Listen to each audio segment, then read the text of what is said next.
Hola, espero que estén bien. Este video es la continuación de la estipulatio y específicamente sobre las estipulaciones y promesas accesorias dentro de este contrato verbis que ya comenzamos a ver en un video anterior, ¿ya? Habíamos visto en el video anterior a propósito de la estipulatio, recordemos que es un contrato verbis típico del derecho civil romano, en virtud del cual un promitente o promisor, el deudor de este contrato, podía obligarse a diversas clases de prestaciones, como una obligación de dare, de facere o de prestare, según lo que vimos en su momento. También comentamos, y para efecto de comenzar a tratar el tema de este video en particular, de estas estipulaciones y promesas accesorias, dijimos que una de las características de la estipulatio es que requería la presencia de las partes, ¿ya? Y esto inmediatamente negaba la posibilidad de que tanto estipulante como promisor actuaran a través de representantes. Eventualmente, el contar con un representante para el acreedor, por ejemplo, podría facilitar el día de mañana eh, la, el poder exigir el cumplimiento de la obligación al deudor, y por su parte el contar con un representante para el deudor, por ejemplo, también podría facilitar el cumplimiento de la obligación en el caso de que el deudor principal no esté. En otras palabras, podría ser una forma de garantizar el cumplimiento de la obligación. Para poder corregir o poder suplir esas deficiencias o esa limitación que tenía originalmente la estipulatio, es que existían estas estipulaciones y promesas accesorias que vamos a tratar en este video. Para comenzar, voy a compartir con ustedes la presentación. Espero que se pueda ver porque no me reconoce el PowerPoint, así que espero que se vea la pantalla.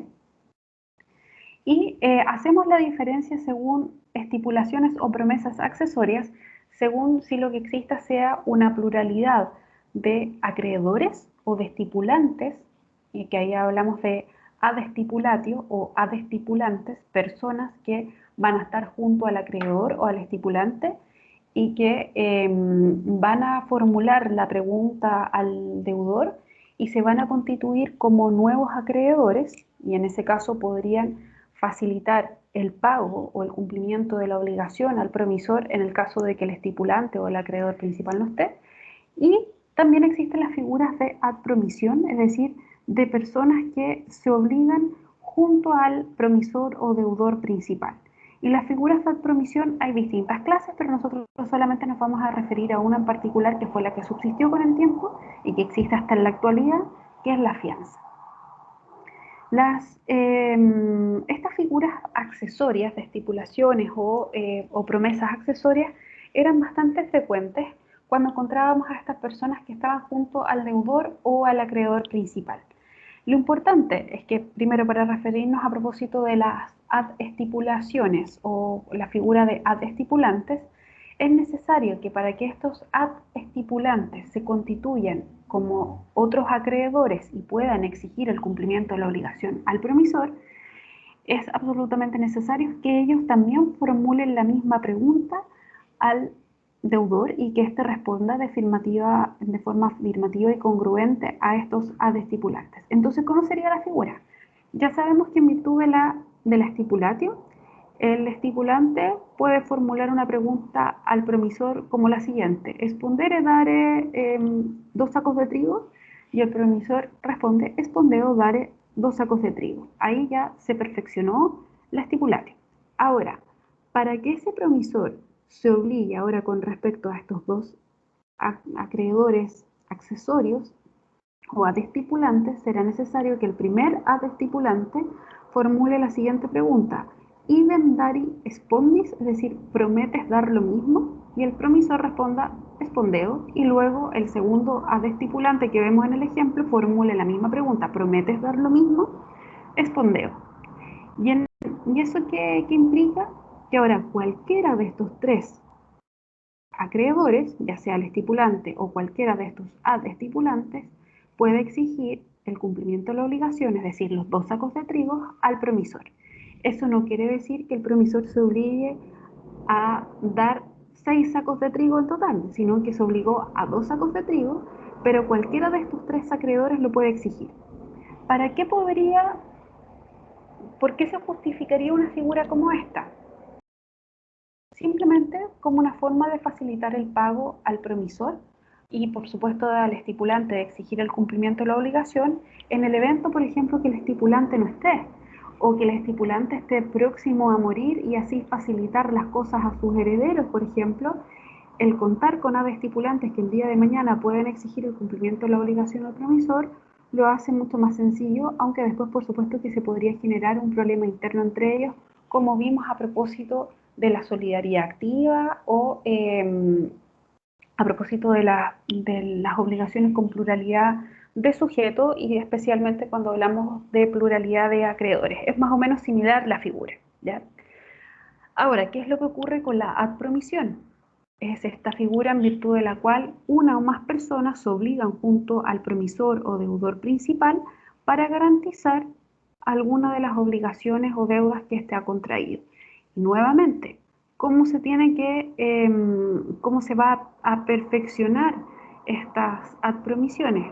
Primero la pregunta o la estipulatio que se va a perfeccionar entre estipulante y promisor, y luego el acreedor, el estipulante, formulará la misma pregunta o idem daris pondis, prometes dar lo mismo, a este adpromisor, quien responderá espondeo, ¿ya? Es decir, me obligo a exactamente lo mismo.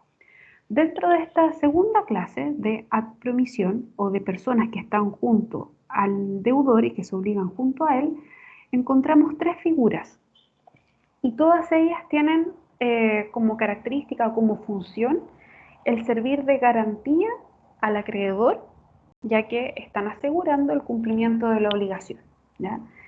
Y estas tres figuras serán la sponsio, la fideipromiso y la fideiuso, que después se va a llamar fianza. ¿Cuál es la diferencia entre ellas? Hay algunas características que son propias, como por ejemplo tal vez la más antigua es la sponsio, y que ahí efectivamente el verbo que se utilizaba por parte del acreedor para formular la pregunta y para la respuesta que tenían que dar estos adpromisores, estos sponsores, que tenían que ser ciudadanos romanos, era a través del verbo spondere, que ha sido el verbo que hemos visto hasta ahora. Pero con el tiempo se va a permitir que incluso estas personas, adpromisores, que van a servir de garantía, van a garantizar el cumplimiento de la obligación, son ejemplos de garantías personales, por lo tanto, puedan ser incluso extranjeros. Y eso se va a permitir a través de la figura de la fideipromiso, porque ya en este caso el acreedor no va a tener que formular la pregunta con el verbo spondere, sino que con el verbo fideipromito, que era perfectamente posible de ser utilizado o empleado incluso por extranjeros. ¿Ya? Entonces ahí la pregunta sería, idem fideipromitis, o en el fondo la traducción sería más o menos la misma, ¿me prometes dar lo mismo? Promito sería la respuesta del deudor, ¿ya? O de estos adpromisores. Pero la figura que más nos interesa en esta oportunidad, la única que nos vamos a detener, es la fideiuso o fianza, ya que va a ser la única que va a subsistir hasta el derecho justinianeo y que si bien nace a propósito de la estipulatio, es decir, es una garantía personal que vinculamos o cuyo origen lo encontramos en la estipulatio porque es una de las tantas figuras de adpromisiones, con el tiempo la fianza va a ser utilizada también para garantizar obligaciones que nacen de otras clases de contratos y no solamente de contratos verbis o en particular de la estipulatio. Con el tiempo va a ser perfectamente posible garantizar el cumplimiento de una obligación a través de la fianza, de una obligación que nazca, por ejemplo, de un contrato de mutuo o de un contrato de compraventa, etcétera, ¿ya? Y se extendió, por lo tanto, a otras figuras a garantizar otro tipo de obligaciones y subsiste como garantía, tal vez con algunas diferencias, por supuesto, pero como garantía personal existe hasta en la actualidad. Entonces va a ser la única a la que nos vamos a referir. ¿Qué es lo que vamos a entender por fideiuso o fianza? Que ya sabemos que es una figura de adpromisión, es decir, de este supuesto en que encontramos que se van a obligar junto al deudor principal o promisor, pero en términos especiales. vamos a decir que la fianza es un contrato verbis, también unilateral, porque hay un solo obligado, que es el fiador o los fiadores, de estricto derecho, porque valen al tenor de lo expresado. Es clave aquí la respuesta que van a dar los fiadores o el fiador, en virtud del cual una o más personas van a responder por una obligación ajena. ¿La obligación de quién? Del promisor, ¿ya? Del deudor principal, comprometiéndose para con el acreedor, el estipulante, a cumplirla en todo parte si es que el deudor principal no cumple.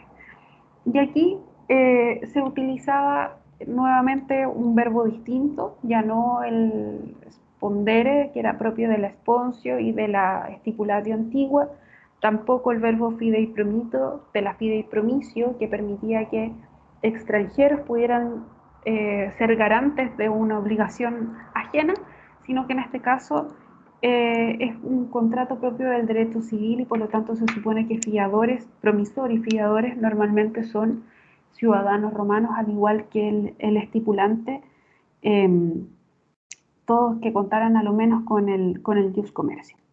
Entonces, ¿cómo opera esta fianza? Sabemos que el contrato principal es, para estos efectos, la stipulatio.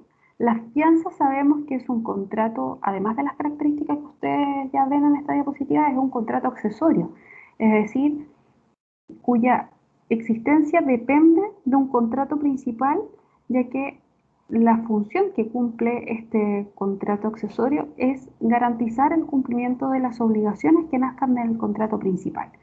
Entonces ya sabemos cómo se perfeccionó la stipulatio. El estipulante formuló la pregunta al promisor, como por ejemplo, ¿espondere dare 10 denarios? O como prometes pagar 10 denarios.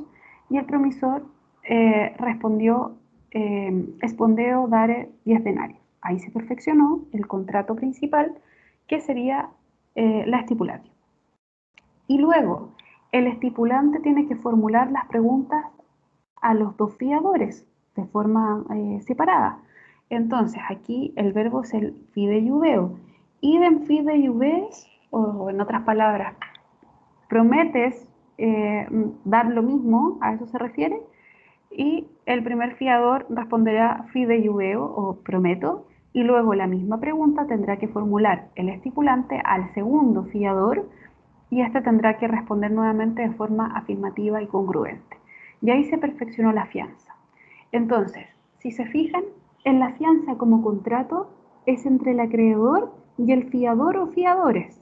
Aquí no interviene en este contrato el deudor del contrato principal, el promisor, sino que es un acuerdo de voluntades entre el acreedor y estos fiadores, en virtud del cual aquí tenemos dos fiadores, se obligan para con el acreedor a responder en todo parte de la obligación que nació del stipulatio en el caso de que el promisor no cumpla. ¿Ya? ¿Qué efectos produce esta fianza? Ahí tenemos que ir haciendo la distinción según las distintas relaciones que pueden surgir. Si consideramos la relación entre el acreedor y los fiadores, ¿ya?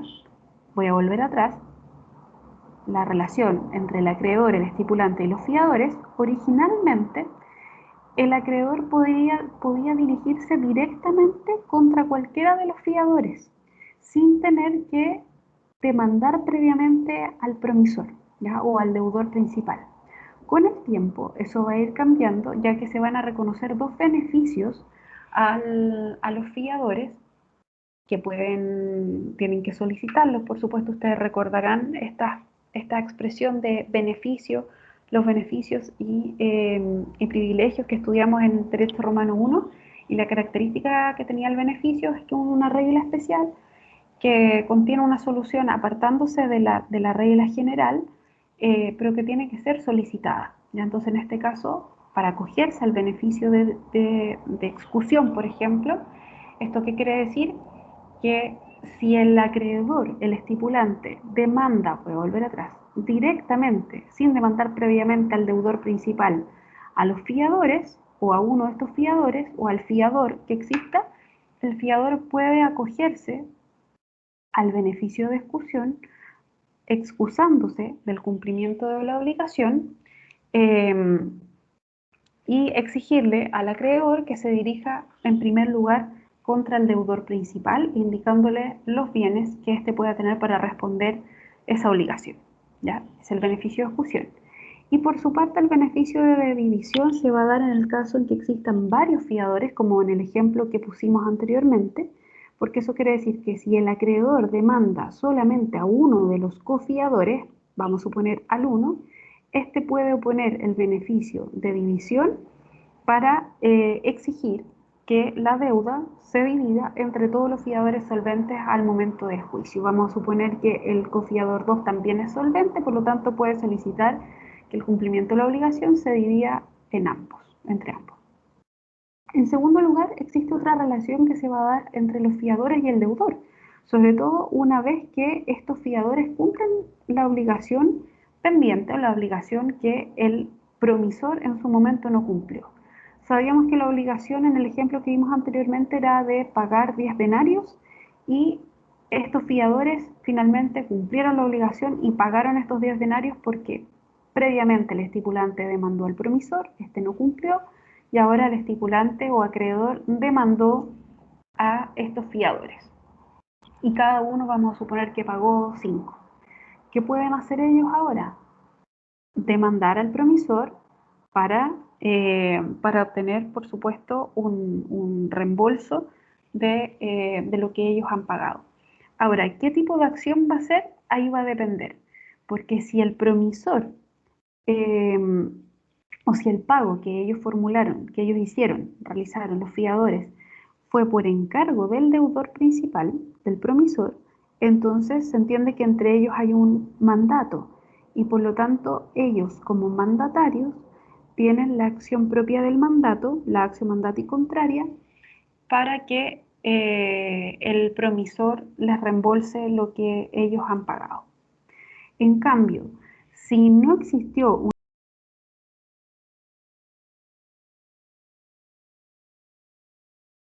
o pagaran esos 10 denarios y aún así lo hicieron, entonces se entiende que ellos están actuando como agentes oficiosos y tienen la acción negociorum gestium contraria para obtener el reembolso de lo que hayan pagado. Y finalmente tenemos también la relación que puede existir entre cofiadores en el evento de que existan varios fiadores, porque si hay un solo fiador, por supuesto que esta relación no se da, y, y eventualmente el fiador que pagó puede solicitar al acreedor que le ceda sus acciones, ¿ya? Y si el acreedor eventualmente se opone, se puede entender que está actuando de mala fe y el fiador podría excepcionarse y evitar ser condenado oponiéndose a la acción intentada por el acreedor a través de la septiodoli que ya habíamos visto con anterioridad, ¿ya? Y si no, se entiende que el fiador que ha pagado y si el acreedor accede a ceder sus acciones, entonces el fiador que pagó puede dirigirse en contra de los demás por el monto total de la deuda, pero deduciendo por supuesto la parte que le corresponda. Y con posterioridad después podrán dirigirse, según el caso, al promisor, según la relación anterior que ya habíamos visto. Con eso terminamos estas figuras accesorias.